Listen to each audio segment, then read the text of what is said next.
90% लोगों की यह शिकायत है कि उनकी औलाद उनका कहना नहीं मानती, न बेटी माने न बेटा माने। अच्छा, वो क्यों नहीं मानती, ये एक सवाल है।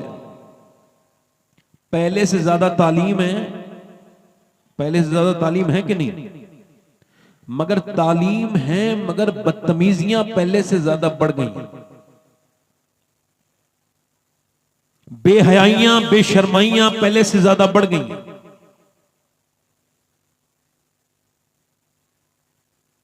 जानवर का बच्चा पैदा हुआ, फॉर एग्जाम्पल बकरी का, भैंस का, पैदा होते ही मां को पहचान गया। इमाम मोहम्मद गजाली फरमाते हैं कि जानवर के बच्चे को, जानवर को जितनी भी तालीम की जरूरत होती है वो मां के पेट से हासिल करके पैदा होता है, वो मां को पहचान लेता है। मगर इंसान का बच्चा जो दूध पिला दे, जो मोहब्बत दे दे, उसे अपनी मां जो सिर पे मोहब्बत से हाथ रख दे, आंखें खोल के जिसे देखे, उसे ही अपना बाप मान लेता है। अभी कुछ दिनों पहले यह हुआ कि कर्नाटक में एक बच्चा अस्पताल में आया। सुनिए हज़रात, अब जब वो आया पागल हो चुका था, 6 साल का बच्चा है। डॉक्टर ने उसका चेकअप किया, डॉक्टर के सामने बैठा है, वहीं मां भी है वहीं बाप भी है, दोनों बैठे हैं और वो देख रहे हैं कि वो बच्चा डिस्टर्ब हो चुका है, उसका तवाज़ुन खराब है। बच्चा 6 साल का ठीक ठाक था, मगर 2-3 महीने से पागलों वाली हरकत करने लगा। ज्यादा बड़ा डॉक्टर को दिखाने आए, डॉक्टर उससे पूछ रहा है तेरी मां कहां है, तेरी मां कहां है? कहने लगा इस मोबाइल के अंदर है, ये वीडियो गेम जो है इसके अंदर से मेरी मां निकल के आएगी, मेरा बाप इसी के अंदर है। बाप सामने बैठा है, उसको बाप नहीं कह रहा, मां सामने बैठी है, उसको मां नहीं कह रहा। मेरी बहनें सुन ले, अभी रिसर्च हुआ है, और यह भी कोई आम यूनिवर्सिटी में नहीं, कैम्ब्रिज ने रिसर्च किया है कि जो औरतें अपने बच्चे को रोने पर मोबाइल देती हैं, असल में मोबाइल नहीं, ड्रग्स दे रही हैं, ड्रग्स दे रही हैं, जहर दे रही हैं अपने बच्चों को। इसका खमियाजा वो भी भुगतेंगी, उनकी औलाद भी भुगतेगी। बच्चा रोया, मां ने मोबाइल दे दिया, हालांकि बच्चा प्यार मांग रहा था, मोबाइल नहीं मांग रहा था। अब उसको प्यार मिलना चाहिए था। आपको बताऊं, अभी रिसर्च हुआ है, ये जो बच्चे पागल होते हैं, ये जो मेंटली डिस्टर्ब होते हैं, ये जो बच्चे बड़े होकर के डाकू बन जाते हैं, डाकू, डकैत, रहजन, कातिल, ये बेरहम, ये कौन बच्चे हैं? इन पर रिसर्च करने के बाद उन्होंने बताया ये सारे के सारे वो बच्चे हैं जब ये अपने बचपन में थे, ये रोए, मां ने इनको गोद में लेके प्यार नहीं किया, बाप ने इनको प्यार नहीं किया। अब प्यार किया नहीं तो प्यार मिला नहीं। अब बड़े होके डाकू से आदमी कह रहा है मेरे पैसे मत लूट, मैं कमजोर हूं। वो कहता है ये क्या होता है, रहम कर कर, रहम तो मैं जानता ही नहीं, ना अम्मी ने कभी रहम किया, ना अब्बा ने कभी रहम किया। अब वो जब बच्चा रोया तो मां ने क्या दे दिया, मोबाइल, लो मेरे बेटे मोबाइल। उसके बाद रोया फिर मोबाइल। अच्छा देखो, आप जानवर का बच्चा कभी नहीं रोता, अपनी मां के लिए कभी नहीं तड़पता, मगर इंसान का बच्चा मां भी मांगता है, बाप भी मांगता है। मगर उस जाहिल को क्या पता जो अपने दिन में भी मोबाइल में लगा रहता है, शाम को भी मोबाइल में लगा रहता है, जो फेसबुक का गुलाम है, जो यूट्यूब का गुलाम है, जो इंस्टाग्राम का गुलाम है, उसको बच्चे ही नजर नहीं आ रहे। अभी कुछ दिनों पहले ये दिल्ली के एक स्कूल में तकरीबन 50 बच्चों से पूछा गया बड़े होके क्या बनना चाहते हो। बड़ी बड़ी हेडलाइन छपी थी। एक बच्चे ने कहा था मैं बनना चाहता हूं स्मार्टफोन, मोबाइल। बच्चा 5-6 साल का था। कहा क्यों? कहा मेरा अब्बा आता है, मेरा बाप, मगर मुझसे बात नहीं करता, मोबाइल में लगा रहता है। मेरी माँ भी पूरे दिन मोबाइल में लगी रहती है और मुझ पे मेरा बाप ध्यान नहीं देता। अब उस जाहिल को क्या पता कि जब थका हुआ बाप घर की दहलीज पर पहुंचता है और जब बच्चे अब्बा अब्बा कह के लिपटते हैं तो कैसी सारी थकान दूर हो जाती है। उसको क्या खबर बदतमीज को कि जब बाप के सीने पर बच्चे खेलते हैं तो सीने को कितना सुकून होता है, बाप का दिल कितना अच्छा होता है। मगर वो मोबाइल में, वो कहेगा मैं बड़े होके मोबाइल फोन बनना चाहता हूं ताकि मेरी माँ भी मुझसे प्यार करने लगे और मेरा बाप भी मुझसे प्यार करने लगे। वो मुझ पे बिल्कुल भी ध्यान नहीं देते। बच्चों को बार बार मोबाइल देने वाली मेरी बहनों के लिए ये मेरा पैगाम है, मोबाइल दे करके समझो बच्चा पागल हो गया, माँ रो रही है, हाय मेरा बच्चा पागल हो गया, सीने से लगा लगा के रोती है। मैं कहता हूं मेरी बहन, तूने जो सिखाया वो सीख गया। तूने तुझे चाहता था, तूने मोबाइल दे दिया। ये माँ कहता था, तूने मोबाइल दे दिया। अगर तुझको थोड़ा सा काम करना चाहिए था, ये इसके लिए तुझको ये करना चाहिए था। सैयदा उम्मे सलमा फरमाती है कि मदीने की औरतें अरब की शायरों की लिखी हुई लोरियां अपने बच्चों को सुनाती थी। सारी मदीने की औरतें जब बच्चों को सुनाती थी तो लोरियां सुनाती थी, मगर एक ऐसी भी मक्के में मदीने में औरत थी, एक ऐसी भी शहजादी थी जिसने अपने बच्चे को कभी कोई लोरी नहीं सुनाई, बल्कि जब उसके बच्चे उसकी गोद में होते थे तो वो सुबह को भी कुरान सुनाती थी, वो रात को भी कुरान सुनाती थी, वो चक्की चलाती थी तो कुरान पढ़ती थी, वो झाड़ू लगाती थी तो कुरान पढ़ती थी। उसने अपने बेटे को सुलाया तो कुरान सुनाया, जब सो के उठा तो कुरान सुना। तो फिर उसके बेटे ने करबला के मैदान में, अपना करबला के मैदान में नेज़े पे चढ़ के सर कटा के कुरान पढ़ के कहा कि अगर माँ फातिमा कुरान पढ़ना जानती है तो हुसैन कुरान के मर्तबे को दुनिया में दिखाना। नारे तकबीर, नारे रिसालत, फैजान मखदूम अशरफ, फैजान आला हजरत, मसलके आला हजरत, हजरत सैयद इको कम करो भाई, इको कम करो भाई, इको कम करो, आवाज बढ़ाओ, सिर्फ आवाज इको कम करो। इसका मतलब ये है कि बाप ने अगर अपने बच्चे पे ध्यान दिया होता और माँ ने अपने बच्चे पे ध्यान दिया होता तो माँ बाप के बच्चे ऐसे, बोलो ऐसे, तवज्जो है नहीं, ऐसे। इसका मतलब यह है कि माँ ने अपने बच्चे पे देखा नहीं, समझा नहीं, सोचा नहीं, जाना नहीं, बच्चे को समझाया नहीं है। दिल्ली में माँ बाप ने मशवरा किया, दिल लग रहा है, दिल लग रहा है, माँ बाप ने मशवरा किया कि बच्चे को अल्लाह का आशिक बनाना, उसके रसूल की मोहब्बत इसके दिल में डाल दी। बच्चा छोटा सा है, माँ ने कहा मेरे पास तरकीब है। कहा क्या तरकीब है?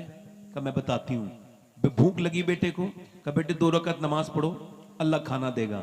भूख थी, पहले इतने खाने नहीं थे, बच्चे ने नमाज पढ़ी, माँ ने नमाज पढ़वाई, अंदर जाके देखो रोटी रखी होगी, अंदर बच्चा गया, रोटी उठा ली।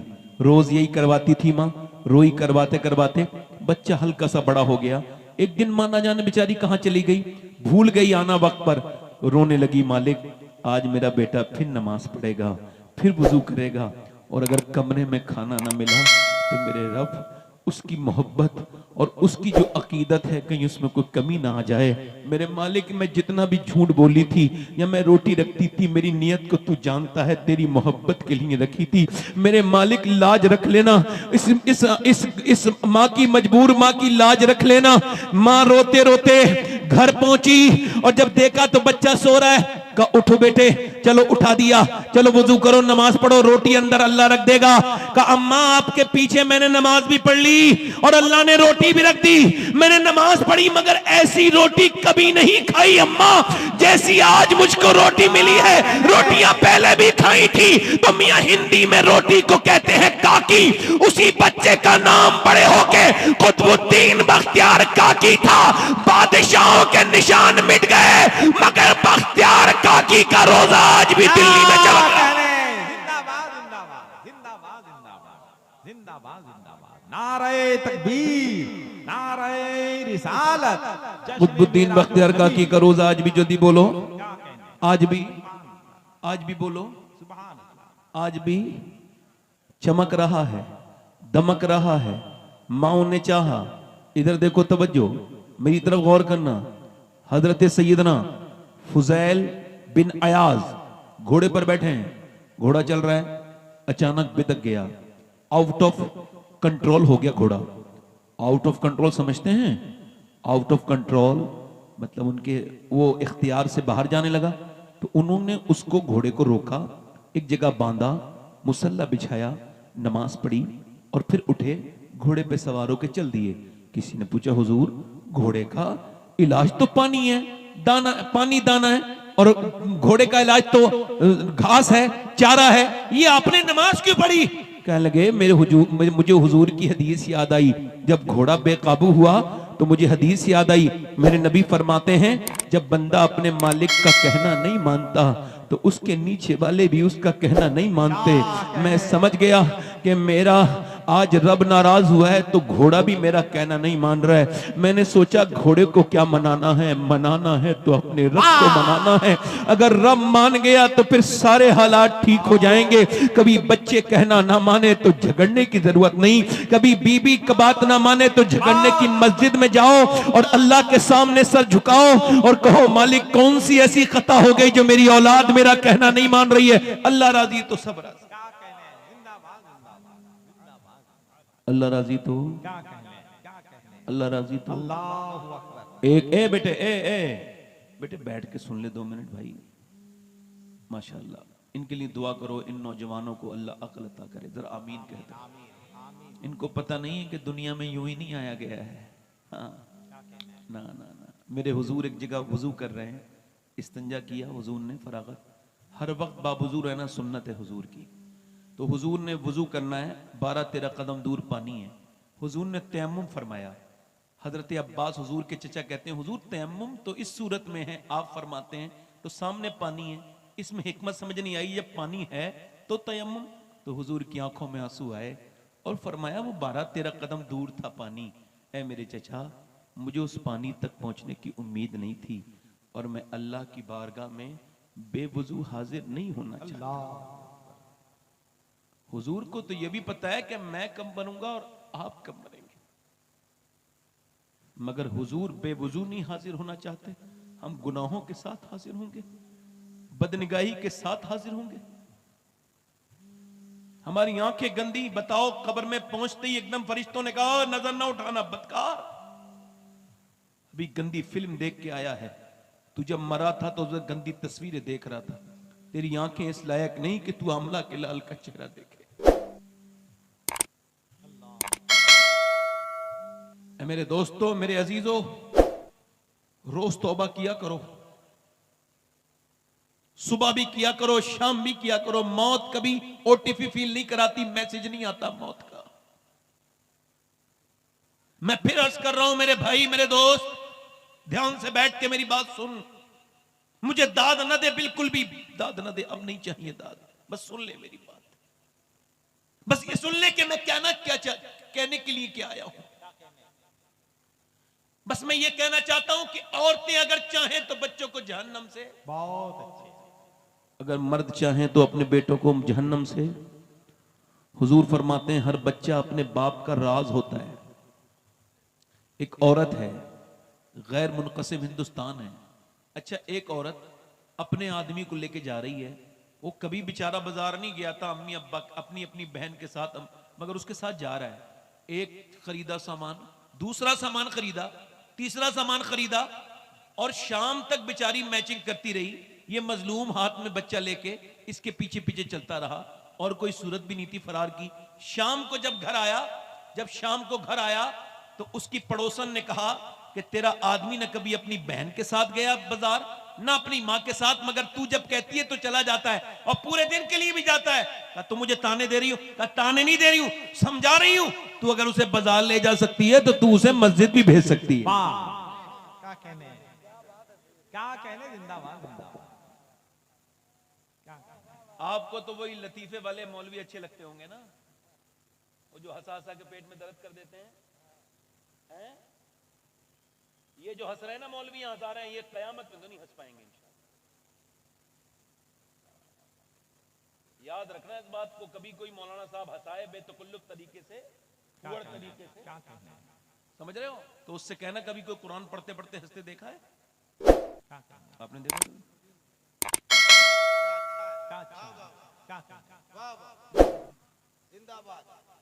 जो मैं जानता हूं हुजूर ने फरमाया, मेरे सहाबत तुम जान जाओ ना। एक नौजवान हंस रहे थे, कहकहे लगा रहे थे, अंसारी नौजवान थे। हुजूर गए, फरमाया क्यों हंसते हो, इतने कहकहे लगाते हो, क्या तुम कब्र की मंजिल से निकल गए, कामयाब हो गए? फरमाया जो मैं जानता हूं अगर वो तुम जान लो ना तो कम हंसोगे ज्यादा रोगे। अच्छा, इतना तो सब जानते हैं, मौला अली फरमाते हैं कयामत जब आएगी तो आएगी, मगर मोमिन के लिए मौत कयामत है। मौत कयामत है। अगर औरतें चाहें तो मर्दों को अपने बदल, मस्जिद, नमाजी, जब मां का गुस्ताख बना सकती है तो कुछ भी कर सकती है।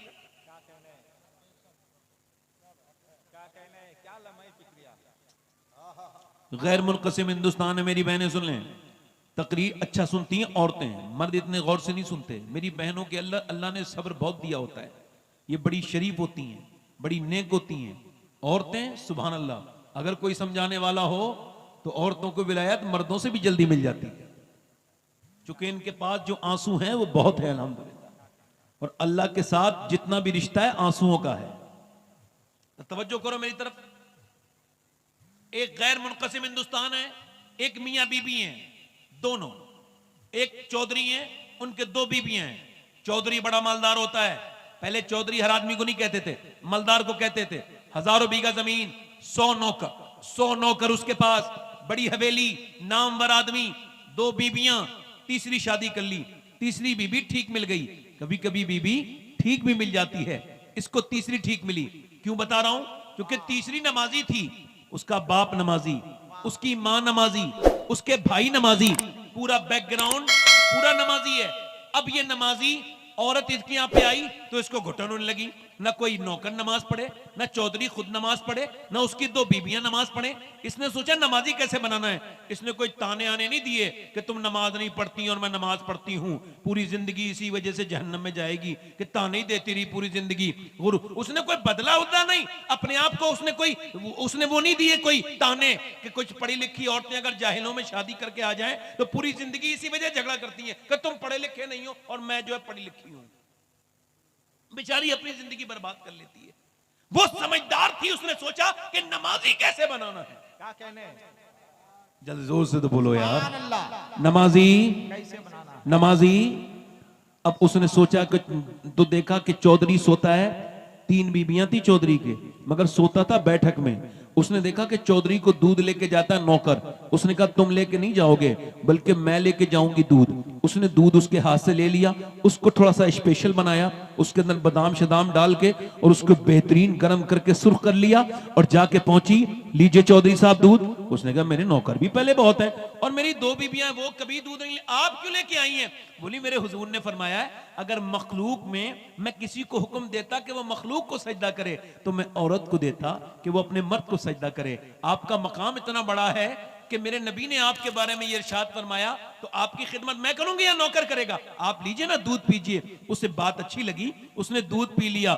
जब उसने दूध पिया तो बोली मैं आपके जरा पांव भी दबाना चाहती हूँ। कहा क्यों? कहा अपने घर पे अब्बा के दबाती थी, वो दुआएं देते थे, अब आपके दबाने हैं। उन्होंने कहा ठीक है। अच्छा कुछ लोग पांव दबाते हैं तो दर्द कर देते हैं, उनको पता नहीं होता। कुछ लोग पॉइंट जानते हैं, ये पॉइंट जानती थी। इसने पांव दबाने शुरू किए तो चौधरी को थोड़ा सा लुत्फ आया और उसको नींद आने लगी।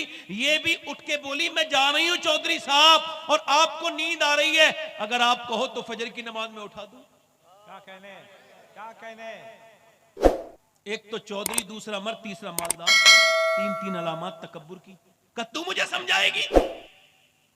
भाग यहां से। बेइज्जती कर दी, हमारी आपकी नजर में बेइज्जती हो गई। ये कौन सी बेइज्जती है भाई कि जो गाली बकता है उसने बेइज्जती कर दी, जो गाली सुनता है उसकी बेइज्जती हो गई? ये आपने कौन सा हिसाब लगाया? आप मुझे बताइए बेइज्जती किसकी होती है? बेइज्जता कौन होता है? बेशरम कौन होता है? जो गाली दे वो इज्जत वाला है या जो गाली सुन के जवाब ना दे वो इज्जत वाला है? जल्दी बोलिए कौन इज्जत वाला है? बेइज्जती किसकी होनी चाहिए थी और होती किसकी है? क्या कहने, क्या कहने, क्या कहने। जिंदाबाद जिंदाबाद। किसी ने मुझे गाली दी तो कुत्ते ने अगर काटा तो कुत्ते के बदले में काटोगे? जब कोई मेरे साथ बदतमीजी करता है तो मैं कहता हूं भाई तुमने जवाब नहीं देना। ये घटिया है, अपने घटियापन पे तुम्हें लाना चाहता है। ये गाली देख के तुम्हें उकसा रहा है, अपने मियार पे लाना चाहता है। शबात हुसैन तुमने इसके मियार पे नहीं आना है, बदतमीजी नहीं करनी है, बिल्कुल खामोश रहना है। क्योंकि हम जानते हैं अल्लाह ने उसको इज्जतें नहीं दी जो मक्के के चौक पे खड़े होके बिलाल को गालियां बकता था, अल्लाह ने इज्जतें उस अबू जहल को नहीं दी, अल्लाह ने उस बिलाल हबशी को इज्जत दी जिसने गालियां सुन के अल्लाह का जिक्र किया। नाराए तकबीर, नाराए रिसालत। जिंदाबाद जिंदाबाद। तो जो है कि नहीं मेरी बात पे? अब देखो, उसने उसे बदतमीजी की, वो कुछ नहीं बोली, चली गई। दूसरे दिन फिर आई। अल्लाह वालों के रास्ते बदलते नहीं, वो जो सोच लेते हैं करते हैं। अब पहुंची दूसरे दिन, कहा चौधरी साहब दूध। फिर नमाज के लिए कहोगी, फिर आ गई। चौधरी साहब छोड़िए ना, अभी नमाज की बात बाद में देखती हूँ, मेरा हक तो न छीने। अच्छा, वो कल वाली उसको याद थी पांव के दबाने वाली बात, तो उसको थोड़ा सा अच्छा लगा। उसने कहा ठीक है, दूध पिया, फिर लेट गया। समझा अब तो नहीं कहेगी। लेट गया तो ये पांव दबाने लगी। दबाते दबाते दबाते चौधरी मोटा काजी था, खर्राटे शुरू हुए। जैसे ही खर्राटे शुरू हुए वैसे ही चौधरी की बीबी उठी, और वो चौधरी की बीबी पांव दबाते दबाते बोली, चौधरी साहब आपको नींद आई, मैं भी थक गई हूं, जा रही हूं सोने। अगर बुरा ना माने मेरे सरताज, गुस्सा न करें, जलाल न फरमाएं, तो सुबह फजर में उठा दूं। आओ देखा ना ताओ। चौधरी ने जोर से लात मारी, उसका मुंह लगा पाए में चारपाई के, और उसके बाद दूसरी लात मारी तो नीचे गिर गई। मुंह से खून के लुथड़े गिरने लगे, मगर एक लफ्ज नहीं बोली। न जाने कितनी नेक माँ की औलाद थी, कैसी माँ होगी जिसने ऐसी लड़की की परवरिश की। न जाने वो बाप कितना शरीफ होगा। एक लफ्ज नहीं बोली। मैं तो तुझे नमाजी बनाना चाहती हूँ, मुझे मारता है, बल्कि सह के जुल्म बर्तन उठा के चली गई, निकल गई, कुछ न बोली, मगर रास्ता न बदला। फिर आती रही, फिर जाती रही। एक कई हफ्ते के बाद चौधरी के दिल में रहम आया। कहने लगा रोज गाली देता हूं, मारता हूं, चौधरी की बेटी है, तू आम आदमी की बेटी नहीं, तुझे क्या जिल्लत उठाती है, पिटती है, फिर भी क्यों आती है? आखिर बात क्या है? मैं तुझे मार के भगाता हूं, गाली देता हूं, फिर भी आती है, क्या बात है? आखिर बता। बोली चौधरी साहब नमक हराम नहीं हूं, नमक हलाल हूं। का क्या मतलब? का तुम जहन्नम में जाओगे, मैं तुम्हारा नमक खाती हूं, कैसे बर्दाश्त करूंगी? मेरे नबी फरमाते कयामत के दिन बेनमाजी फिरौन के साथ खड़ा होगा, नमरूद के साथ खड़ा होगा। मेरे नबी फरमाते हैं जब बेनमाजी की मौत आएगी, इतना प्यासा होगा सातों समंदर का पानी पी ले फिर भी उसकी प्यास नहीं बुझ सकती। ऐ मेरे सरताज, बेनमाजी बर्बाद है, बेकार है, और अगर आप बेनमाजी रहोगे तो मेरी आने वाले बच्चे भी बेनमाजी होंगे। अब वो जहन्नम में जाएंगे, बस यही सोच के आती हूँ, तेरी गालियां भी सुनती हूँ, तेरी लातें भी खाती हूँ, मगर तुझे नमाजी बनाना चाहती हूँ, खुदा की कसम, और कोई लालच नहीं। चौधरी की आंखों में आंसू आए। बोला तू सुबह मुझे ना उठाना, मैं तुझे सुबह उठाऊंगा। चौधरान सुबह को उठा दिया, दोनों उठे, मगर आज जब मुसल्ला औरत का बिछाया तो जरा लब से बातें कर रही है। सर सज्जे में रख के बोली मालिक कटी हूँ, कितनी तकलीफें उठाई हैं, मैंने गालियां सुनी है, मुंह फटा है, तू बेहतरीन कदरदान है, तुझको मालूम है मेरे रब कि मैं कितनी तकलीफें मैंने सही हैं, मगर मेरे रब अगर मैं कमजोर हूं तो तू बेपना ताकतों वाला है। मैं कमजोर हूं, मेरी लाज रख ले, बड़ी मुसीबत से इसने सर झुकाया है, झुकाना इसका काम है, अपना लेना तेरा काम है। मालिक दिलों को बदल दे। ऐसी रोई ऐसी रोई ऐसी, अल्लाह ने चौधरी का दिल बदल दिया। फिर कभी तहज्जुद की नमाज भी कज़ा नहीं होती थी।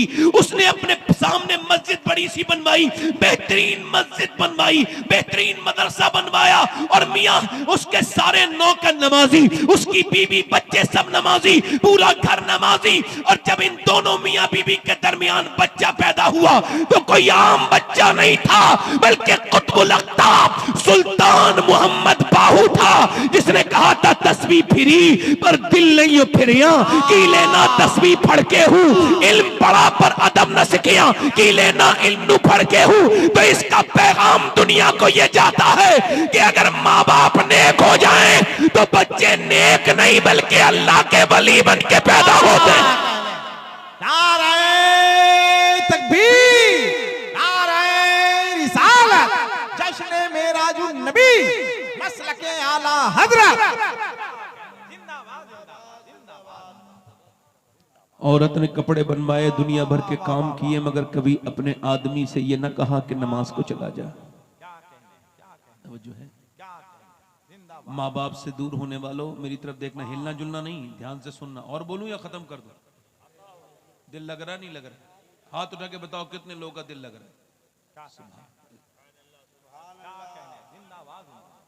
अब सुनो मेरी बात। सुभान अल्लाह सुभान अल्लाह। डॉक्टर इकबाल कहता है कि हुसैन इब्ने अली ने करबला के मैदान में हक अदा कर दिया। लोग मुझसे कहते हैं, इकबाल कहता है जब लोग मुझसे कहते हैं करबला के मैदान में हुसैन इब्ने अली ने हक अदा कर दिया, तो मैं उनसे कहता हूं ये कहानी यहां से शुरू नहीं हुई, इतनी आधी बात न कहो। पूरी बात यह है कि पहले मदीने में अली ने बाप होने का हक अदा किया, फातिमा ने मां होने का हक अदा किया, फिर हुसैन ने करबला में हक अदा किया। औरत कितनी जरूरी, जब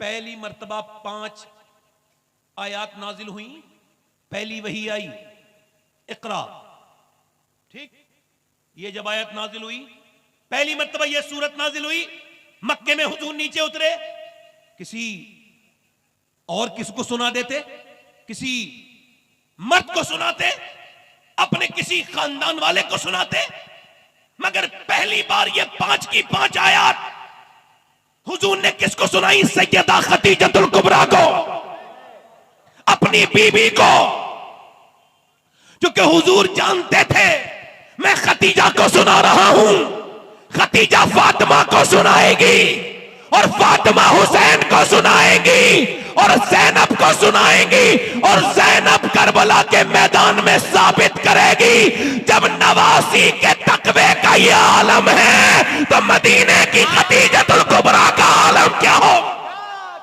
जिंदाबाद जिंदाबाद जिंदाबाद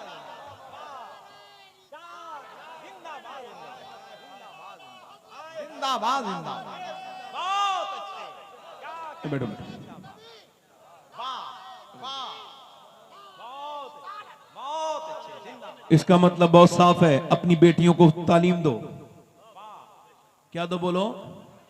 एक बात और अर्ज करता हूं, कोई बाल बच्चा ये ना समझे कि माँ बाप की गुस्ताखी करने से बच जाएगा, नहीं नहीं, बर्बाद हो जाएगा। याद रखो, अगर नेक बनना चाहते हो तो माँ बाप से दुआएं करवाओ अपने लिए।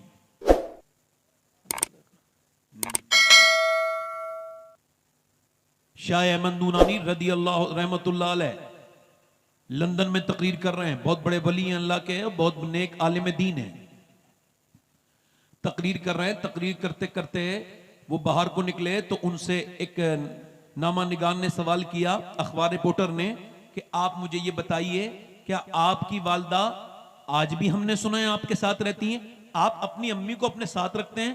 तो शाह अहमद नूरानी रोने लगे और कहने लगे अभी मैं इतना बड़ा नहीं हुआ हूं कि अपनी अम्मी को अपने पास रखूं, हाँ आज भी मेरी माँ मुझे अपने कदमों में रखती है, मैं अपनी माँ के पास रहता हूं। क्या कहने, जिंदाबाद जिंदाबाद, क्या जवाब है, जिंदाबाद। मैं अपनी माँ के साथ वाह वाह वाह। आज भी, दिल लग रहा है, नहीं लग रहा है? दिल लग रहा है कि नहीं लग रहा है बोलो। अपनी अपनी अब भी अपनी माँ के साथ रहता हूं। आला हज़रत फरमाते हैं मैं सारे पैसे अपनी अम्मी को दे देता था अपना, और फिर मैं अपनी अम्मी से खर्चे के लिए मांगता था। लोग कहते हैं हमने अपनी अम्मी को हज करा दिया। ले, अम्मी को कोई हज करा सकता है? अरे अम्मी दुआएं करती हैं तब बंदा हज करने के काबिल बनता है।